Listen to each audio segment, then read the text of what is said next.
네, 반갑습니다. 네, 오늘은 부처님의 가르침, 붓다의 가르침 중에 삼법인이라고 하는 것이 있습니다. 세 가지 법의 도장이라고 하는 가르침입니다. 불교는 흔히 용어가 어렵다 그런 얘기를 합니다.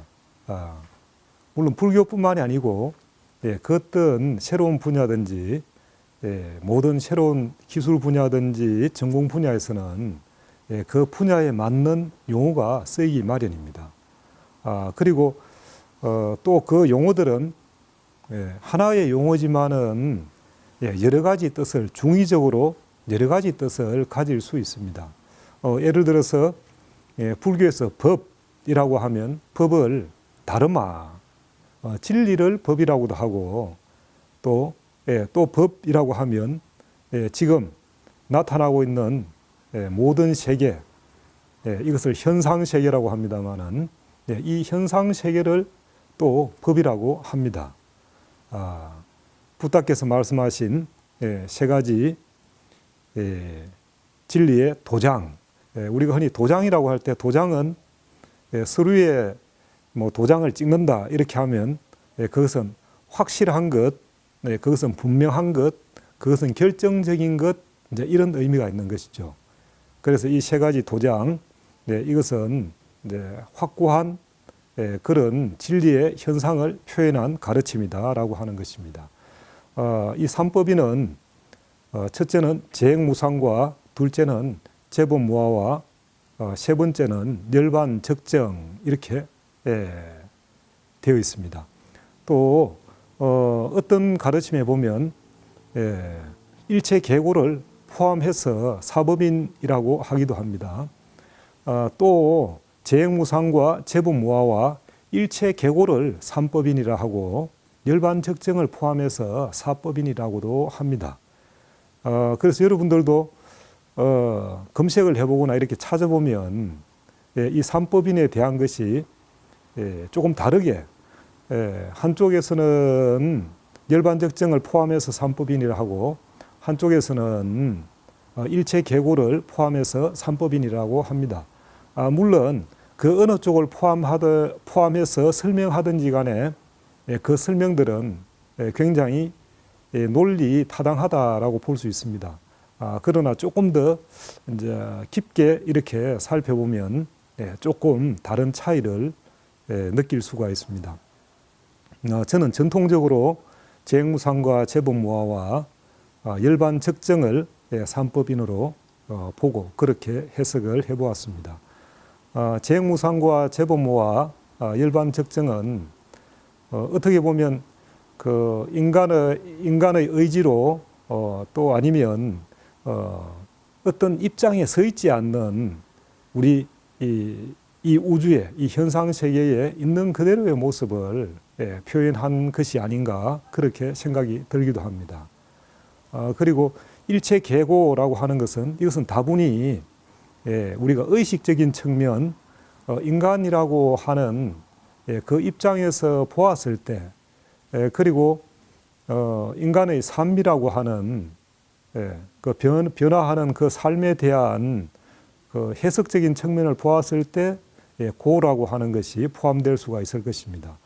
그래서 최대한 이 현상 세계를 있는 그대로 그렇게 본 것은 재행무상과 재범무화와 열반적정이 아닌가 싶습니다.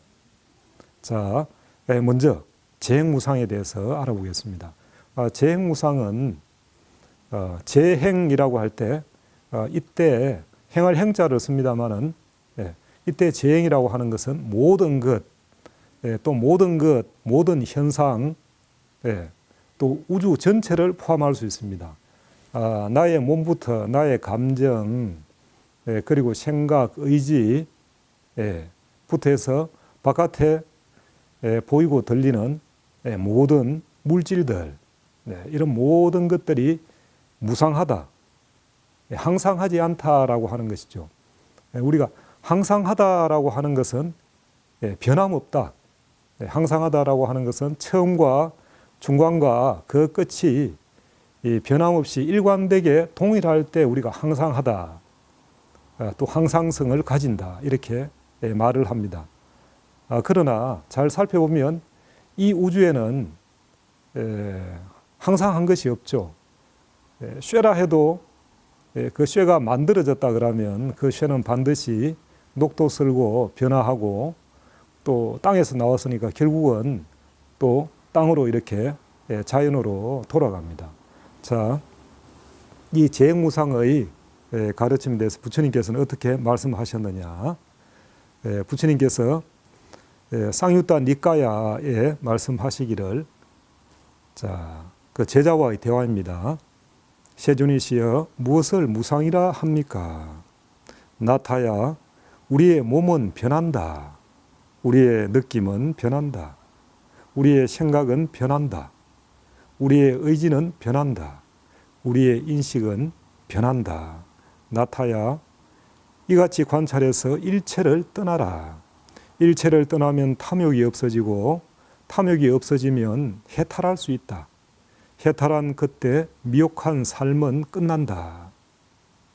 또 말씀하시기를, 이제 이거는 마찌야 니까야에서 말씀하신 말씀입니다. 만일 영원하고 변하지 않는 것으로서 영원히 지속될 어떤 것이 있다면 아마도 그대들은 그런 것들을 소유물로 가질 것이다. 그러나 그와 같이 영원하고 변하지 않는 어떤 것도 본 적이 없다. 라고 이제 말씀을 하십니다. 부처님이 모든 것은 영원하지 않다, 무상하다라고 하니 제자가 이제 나타라고 하는 제자가 물었죠. 부처님 무엇을 무상이라 합니까? 우리의 몸은 변한다. 자, 이 몸을 색이라고 합니다. 그리고 우리의 느낌은 변한다. 이 느낌은 수라고 합니다. 그리고 우리의 생각은 변한다. 생각은 상이라고 합니다. 그리고 우리의 의지도 변한다. 이것은 행이라고 합니다. 그리고 우리의 의식도 인식도 변한다. 이것은 의, 식이라고 합니다. 자, 이렇게 색, 수, 상, 행, 식, 이것을 온이라고 합니다. 이때 온이라고 하는 것은 무더기 온자입니다. 5개의 무더기, 5개의 무더기로 나라고 하는, 나라고 인식하는 이것이 이루어졌다라고 하는 것이죠. 우리가 흔히 나라고 할 때 나는 육신과 정신, 몸과 마음 이렇게 두 가지로 나눕니다. 그래서 이 몸은 물질인데 이걸 색이라고 하죠. 그 다음 수, 상, 행식, 느낌, 생각, 그 다음 의지, 인식, 수상행식이라고 해서 이 모든 것은 여러 개의 다발들, 여러 개의 무더기로 이루어져 있습니다. 몸이라고 하는 것도 뼈와 살과 피와 또 여러 세포들과 이렇게 단일한 어떤 것으로 되어 있는 것이 아니고 여러 개의 요소들이 합쳐져서 그렇게 이 몸이라는 물질을 만들어냅니다. 그래서 이 물질도 여러 개의 조합된 것이고 그리고 우리의 느낌이라고 하는 것도 차가운 느낌, 뜨거운 느낌, 뭐 시원한 느낌부터 해서 많은 느낌들을 가지고 있죠. 생각도 뭐 수천 수만 가지 생각을 가지고 있고 그리고 의지도 그 생각을 가지고 여러 가지 의지를 또 만들어냅니다. 그리고 인식도 우리의 의식이라고 하는 것도 의식이 스스로 존재하는 것이 아니고 몸과 그리고 피가 돌고 또 음식을 먹고 이런 기운과 에너지에 의해서 의식이 이렇게 형성이 됩니다. 그러니까 색, 수, 상, 행, 식 이 5가지는 인연과 조건에 의해서 형성된 것이지 본래 스스로 존재했던 것은 아니다라고 하는 것이죠. 자, 이전에 이 우주 전체는 인연과 조건에 의해서 형성되었다, 연기하여서 이루어졌다라고 잠깐 말씀을 드렸을 것입니다. 마찬가지로 이 5가지 무더기를 잘 살펴보면 전부 서로 합쳐져서 하나의 무더기를 이루고 그것이 또 인연과 조건에 따라서 여러 가지 현상을 만들어내고 또 여러 가지 역할을 하게 된다라고 하는 것이죠.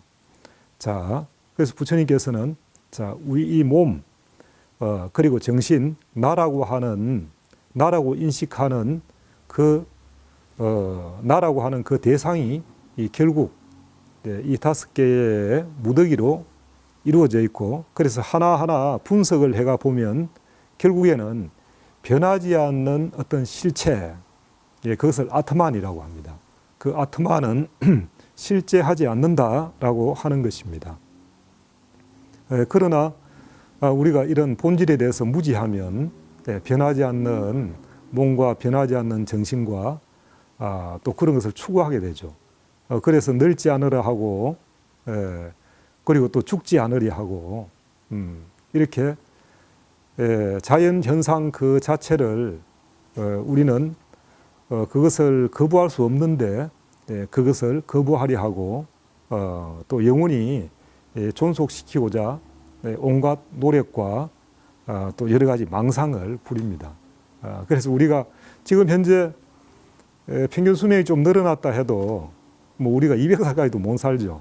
우리가 100살도 못 사는데 사람은 1000년 살 궁리를 합니다. 그리고 나이가 들었어도 인생을 좀 정리하거나 내생에 대한 준비를 하거나 그렇게 하는 것이 아니고 어리석은 사람은 영원히 살 수 있을 것처럼 내가 돈을 많이 가지고 있으면 그 돈의 힘으로 지금 또 의술과 과학이 발달하고 있으니까 그 의술과 과학의 힘으로 내가 오래 살 수 있지 않을까.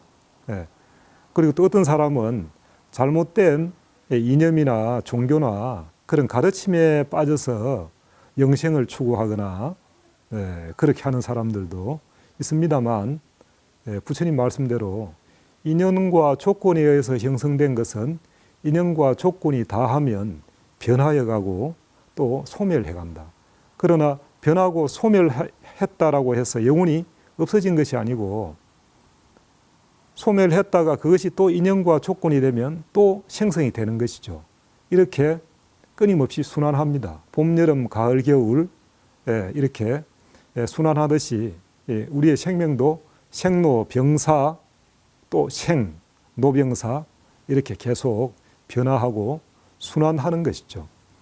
자, 그렇다더라도 결국 변하지 않는 실체로서 영원한 것은 없다. 그래서 부처님께서도 그 지혜의 눈으로 보셨어도 이 우주의 영원히 변하지 않는 것을 나는 보지 못했다.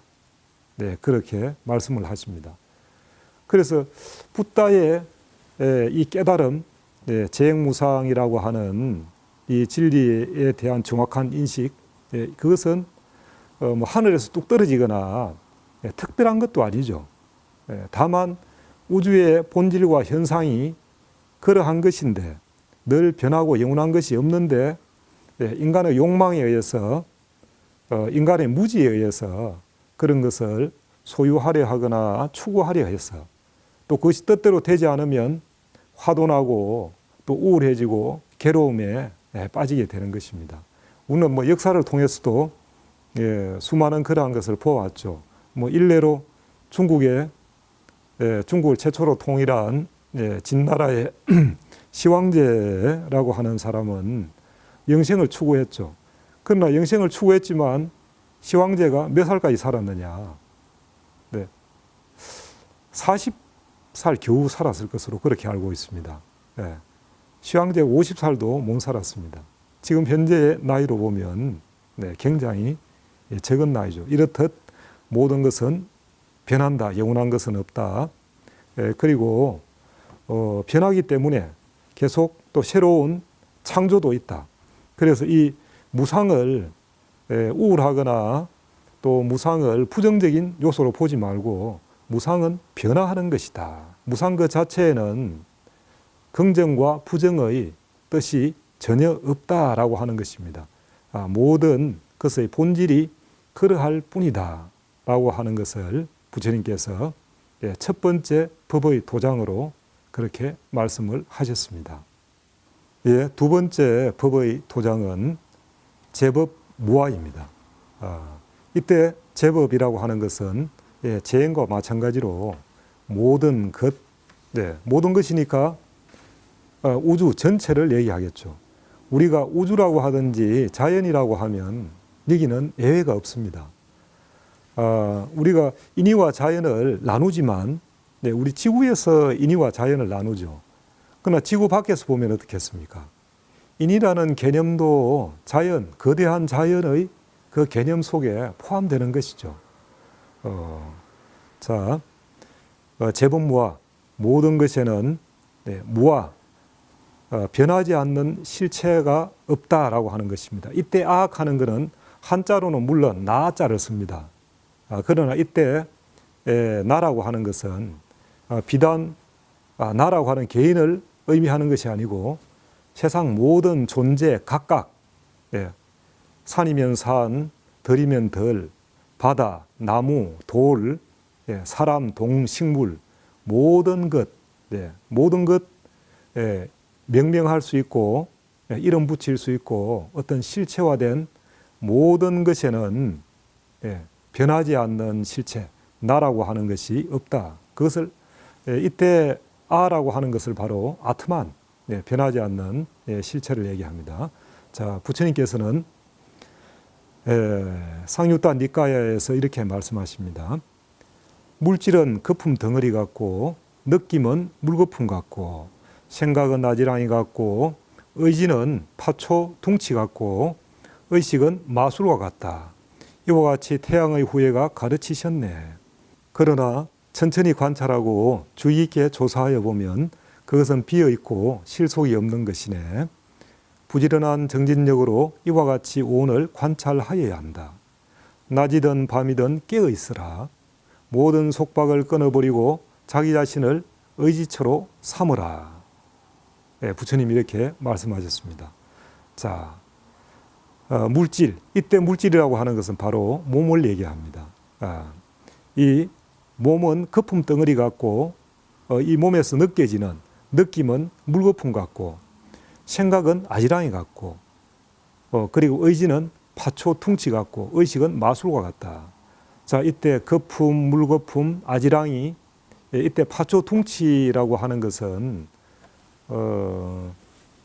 파초라고 하는 것은 바나나 나무 비슷한 것인데 그것을 쪼개고 안으로 들어가면 하나하나 양파처럼 이렇게 까고 들어가면 결국은 마지막에는 그 안에 어떤 열매라든지 씨라든지 그 실체라는 것은 없다라고 하는 것이죠.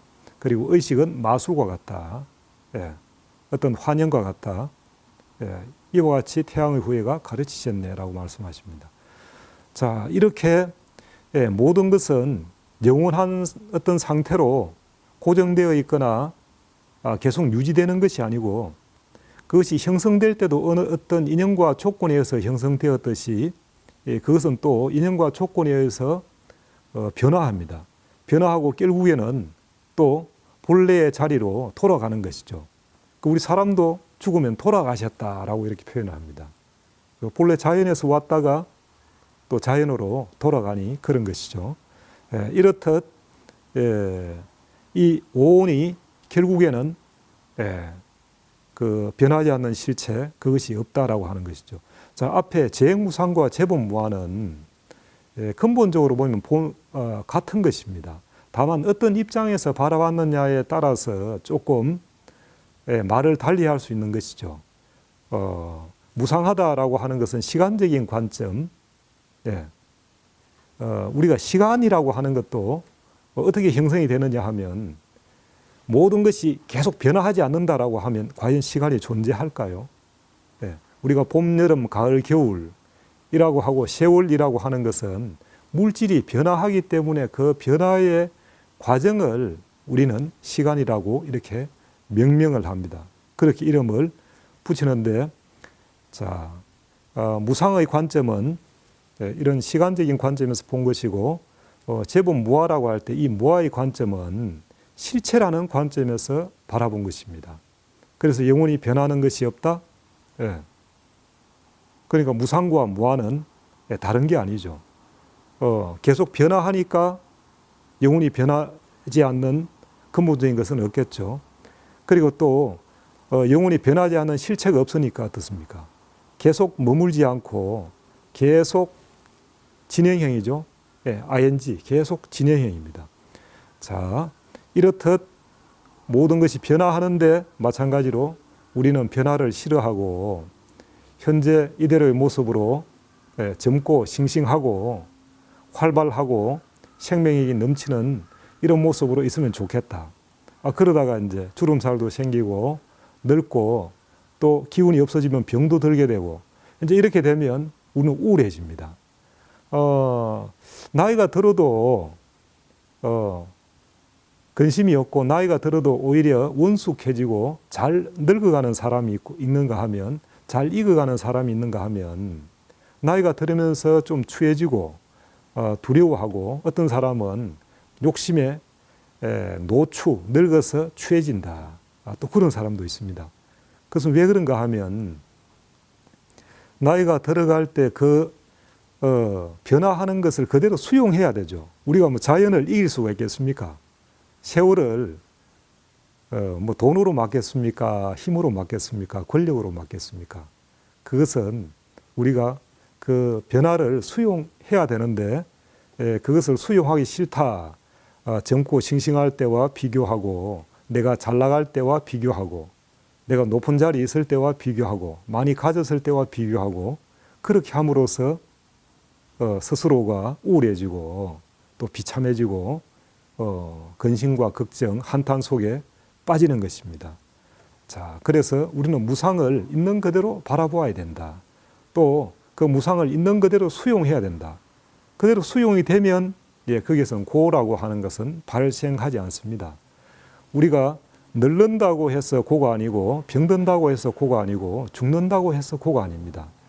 늙고 병들고 죽는 것을 거역하고 부정하고 그것으로 도피하고 그것으로부터 저항할 때 그러할 때 그 저항의 크기만큼 그 도피의 크기만큼 그 갭만큼 고가 발생하는 것이죠. 자, 무상이라고 하는 것은 그 자체가 부정적인 용어가 아니다. 무아라고 하는 것도 그 자체가 부정적인 용어가 아니다라고 하는 것입니다.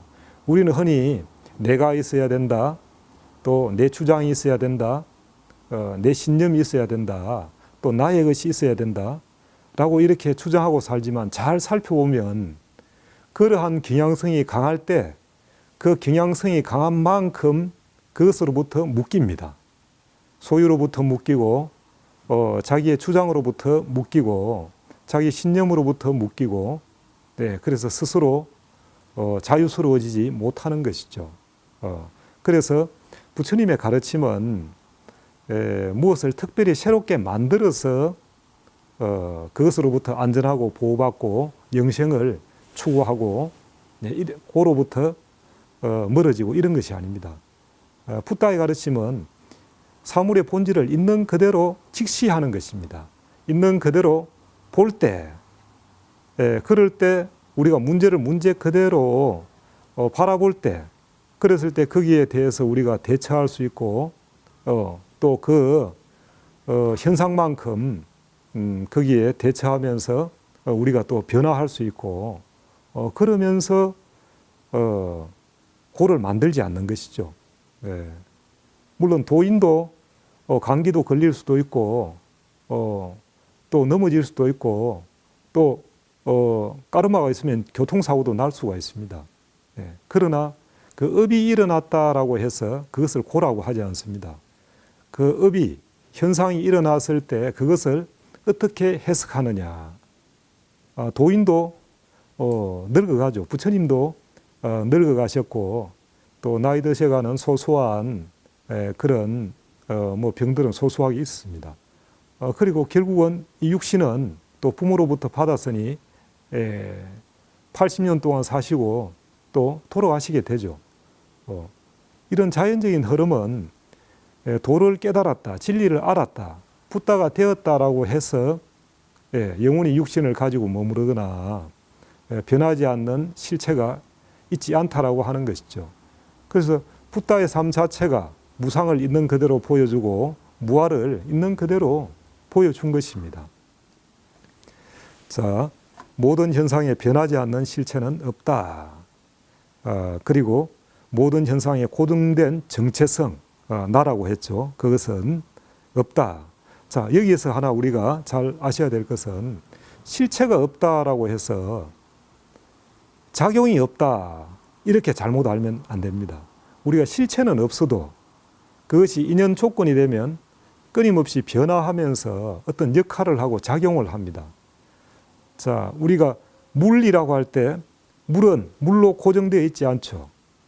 온도라고 하는 조건에 따라서 기체도 되었다가 액체도 되었다가 고체도 되었다가 이렇게 하는 것이죠. 물의 변하지 않는 실체가 있습니까? 얼음이라고 하는 그 실체로 고정되어 있습니까? 그렇지 않죠. 이렇게 인연과 조건에 의해서 끊임없이 변화한다.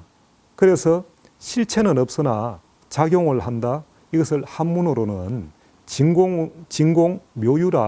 묘유다 이렇게 합니다. 진공, 참으로 실체 없이 비어 있다, 공하다.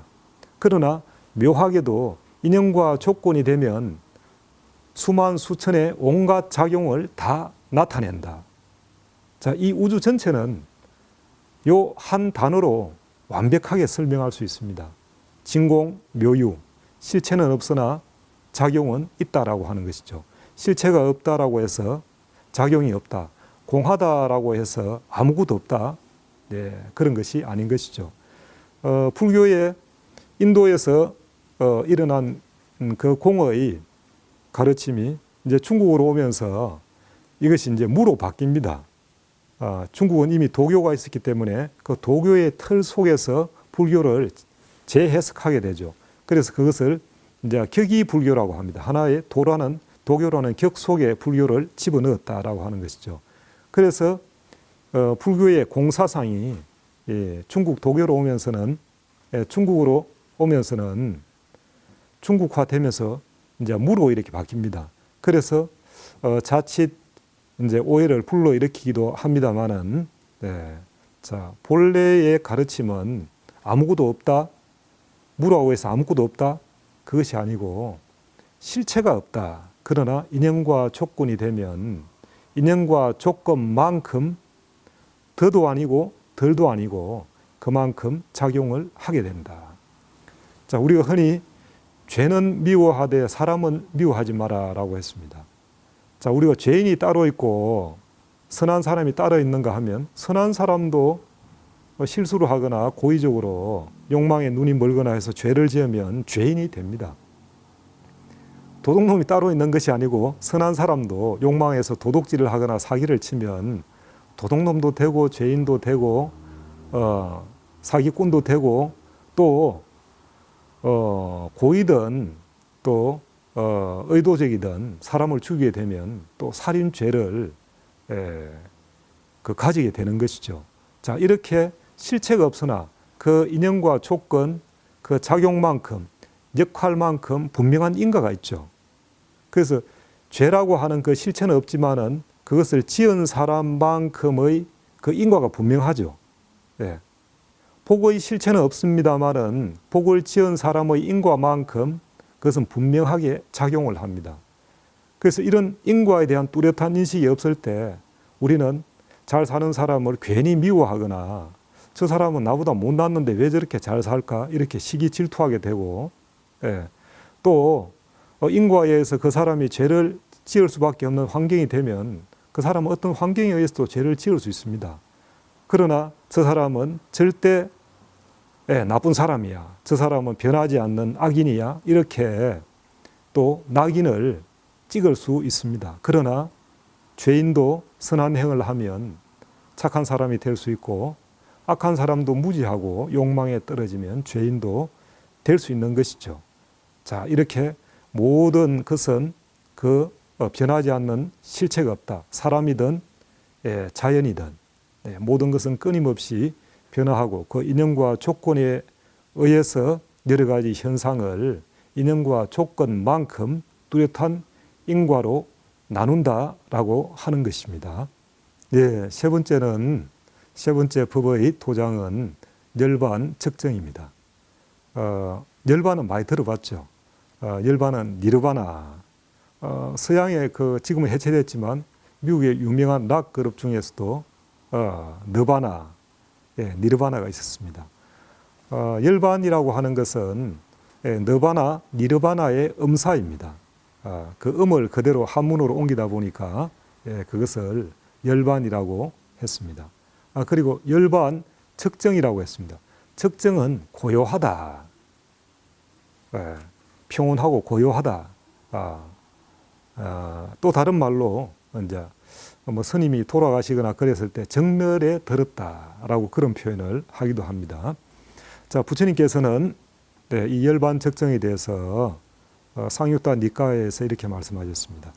라울라야, 과거, 현재, 미래에서 어떤 종류의 물질이든 어떤 종류의 느낌이든 어떤 종류의 생각이든 어떤 종류의 의지이든 어떤 종류의 의식이든 모두 이것은 나의 것이 아니며 이것은 내가 아니며 이것은 나 자신이 아니다라고 바른 지혜로 있는 그대로 보는 사람은 집착 없는 해탈에 이른다라고 말씀하셨습니다.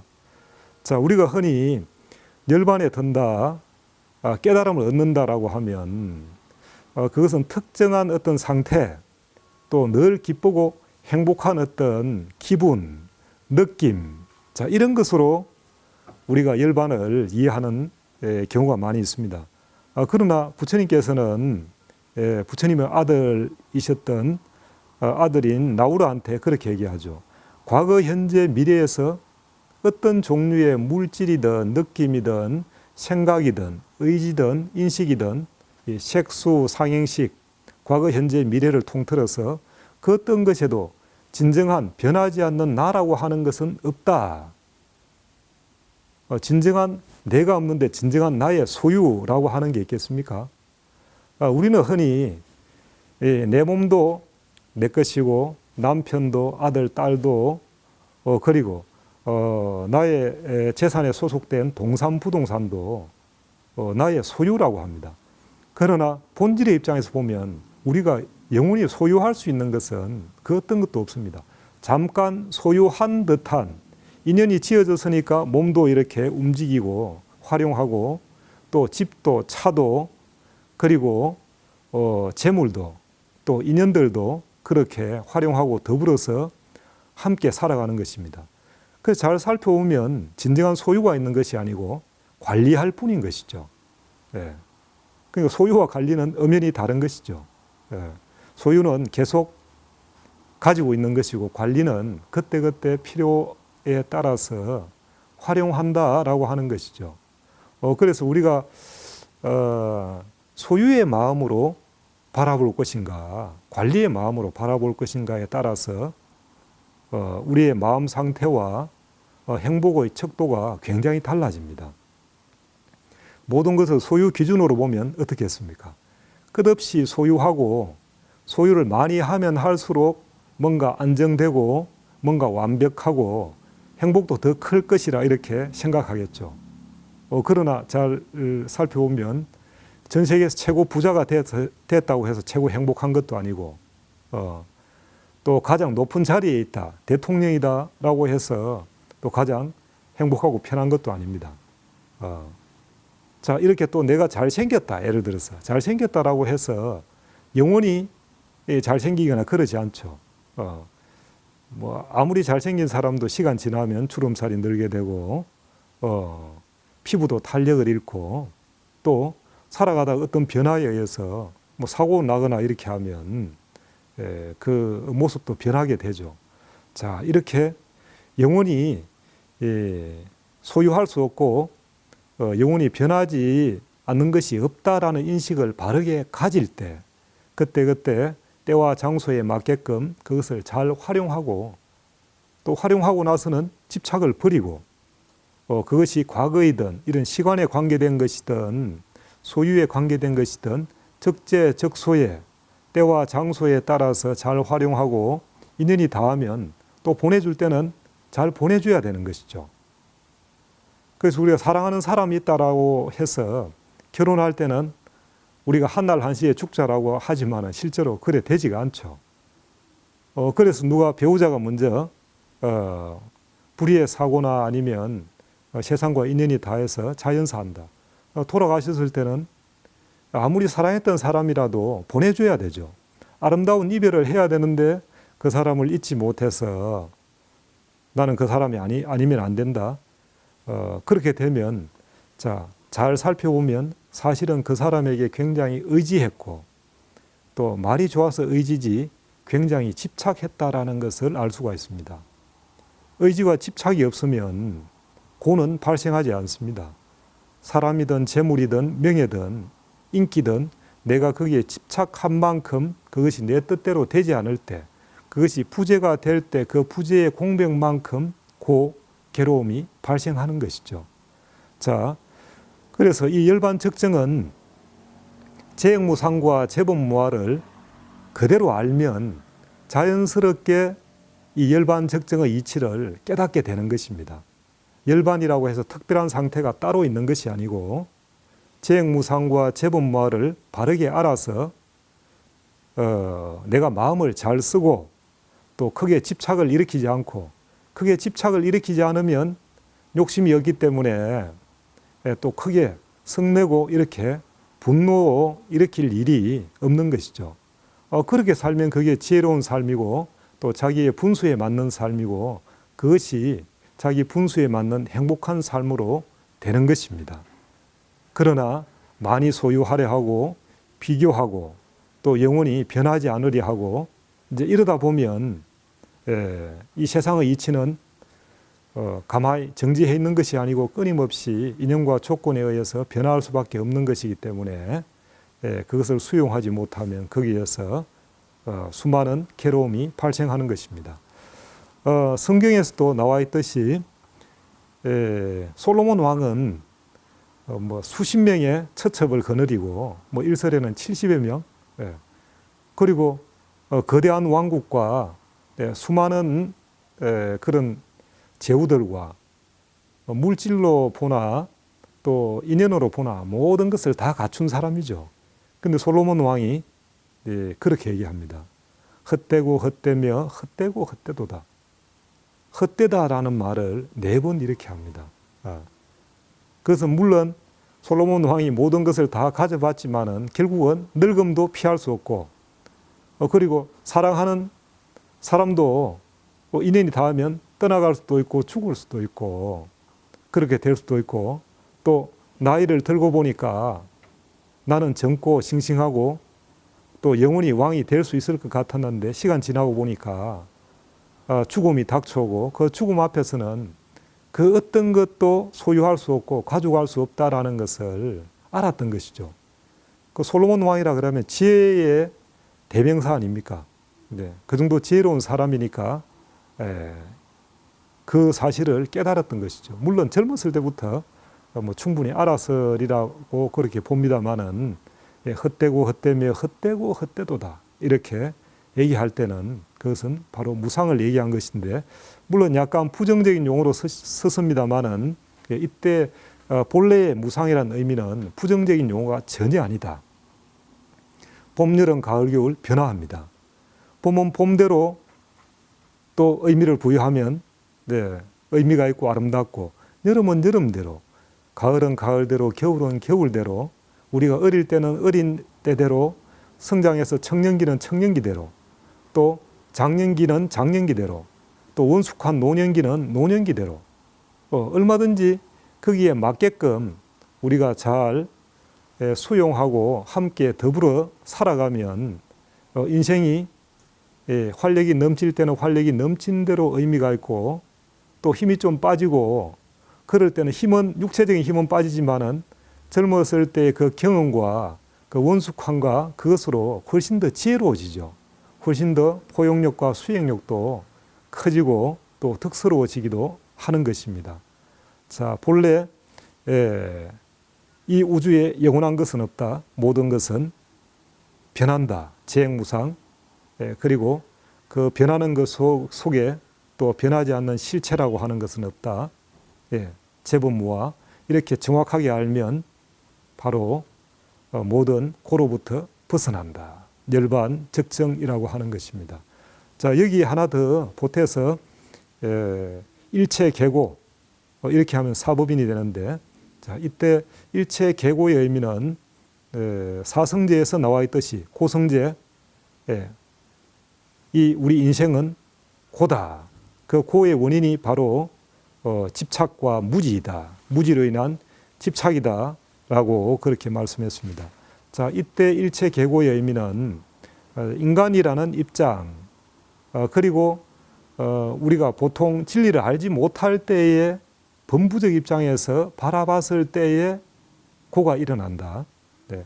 그러나 내가 진리를 모르는데 고를 정확하게 인식하지 않으면 어떻게 되겠습니까? 그러면 병이 났는데도 안으로는 곪고 썩고 있는데도 모르고 있다가 결국에는 나중에 큰 낭패를 당하는 것과 같을 것입니다. 자, 우리의 삶은 영원한 것이 없기 때문에 집착을 너무 일으키지 말고 맞이할 때는 맞이하고 또 보낼 때는 보내야 할 줄도 알아야 되는 것입니다. 자, 우리 절집에서 흔히 하는 말 중에 오는 인연 막지 않고 가는 인연 잡지 않는다라는 말이 있습니다. 굉장히 단순하고 쉬운 말인 것처럼 보입니다. 오는 사람 막지 않고 가는 사람 잡지 않는다. 우리는 과연 그렇게 사라집니까? 싫어하는 사람 막게 되죠. 그리고 좋은 사람 가지 말라고 잡게 되죠. 좋다 싫다 가리지 않고 다 수용할 수 있고 또 내 삶에서 좋은 일과 나쁜 일, 나의 까르마에 따라서 나의 업에 따라서 저장된 것은 전부 다 일어나게 돼 있죠. 그러나 그것을 사람을 원망하고 세상을 원망하고 누구 때문이야 이렇게 탓하거나 책임 전가를 하지 않고 내가 지은 업이 이렇게 나오는구나. 또 이 업이 나오니까 내가 당연히 수용하고 달게 받아야지. 우리가 매도 먼저 맞는 게 낫다라고 하죠. 지금 내가 받기 싫으니까 다음 생에 받으면 좋겠다. 결국은 다음에 또 받게 되는 것이죠. 그래서 이 마음 자세가 굉장히 중요합니다. 자, 우리가 지혜로운 마음, 사물의 본질을 무상한 줄 알고 또 무아인 줄 알고 그렇게 정확하게 알기도 해야 되지만 또 어떻습니까? 그것을 올 때는 그대로 수용할 수 있는 수용의 적극적인 마음 자세도 있어야 된다라고 하는 것입니다. 그 유명한 메가더의 기도문이 있습니다. 메가더 장군은 일반 사람들이 기도할 때는 신이시여 저를 시험에 들지 말게 하옵소서 이렇게 기도합니다. 그러나 메가더 장군은 신이시여 나에게 그 어떤 어려움이 오더라도 그것을 이겨낼 수 있는 힘과 용기와 지혜를 주십시오 이렇게 했죠. 그래서 우리 인생에는 내가 아무리 아무 일 없이 좋은 일만 일어나기를 바라더라도 우리 인생의 반은 어렵고 힘든 일이 오게 되어 있습니다. 그래서 지혜로운 사람은 바람잘 날 없는 우리 삶에서 그 좋지 않다라고 하는 그 50%를 내가 어떻게 적극적으로 수용하고 받아들이고 또 지혜롭게 대처하고 그것을 극복하면서 내 삶의 자양분으로 만들어가는가, 그것은 자신의 몫입니다. 세상에는 성공한 사람들, 그 성공한 사람들의 그 저변에는 반드시 모든 어려움을 이겨내겠다라고 하는 그 마음 자세가 이미 갖추어져 있습니다. 성공하는 사람과 실패하는 사람의 첫 번째 그 요소는 그 사람의 마음 자세인 것이죠. 그래서 이 세상 모든 것은 영원한 것이 없다. 또 우리 삶에는 여러 가지 일들이 일어날 수 있다. 이것을 있는 그대로 내가 수용하고 또 어려움이 있더라도 나는 이겨낼 것이다. 그리고 나는 조금 더 남들보다 더 노력하고 또 희생하고 또 수고스럽게 그렇게 살아야 되겠다. 이렇게 마음가짐을 가지는 순간 그런 마음가짐을 가진 사람한테 어려움이 오면 어떻겠습니까? 이미 예상하고 준비되어 있으니까 충분히 이겨낼 수 있고 또 충분히 극복할 수 있는 그런 지혜와 힘이 생깁니다. 그러나 나에게 아무 일이 오지 않았으면 좋겠다. 피하려고 하는 그런 마음 자세가 되어 있을 때 어려움이 온다 그러면 대번 피해버리고 원망에 빠져버리고 그런 괴로움에 빠질 수밖에 없는 것이죠. 자, 누구나 사람은 천차만별, 귀천이 있고 또 업의 차이도 있습니다. 그러나 마음 자세는 업이 안 좋더라도 좋은 마음 자세를 가지고 있으면 업은 극복되고 결국에는 행복한 인생으로 갈 것이고, 또 좋은 업을 가지고 있더라도 마음 자세가 부정적이거나 수용력이 부족하면 또 점점 안 좋은 인생으로 갈 수 있다라고 하는 것입니다. 자, 그것을 선택하는 지점이 어디일까요? 바로 지금 이 순간, 이 자리, 지금 현재부터 그것이 만들어집니다. 현재는 과거의 결과이기도 하지만 미래는 바로 지금 이 순간 나의 선택으로부터 만들어지는 것이기도 하는 것입니다. 늘 평안하시고 행복하십시오.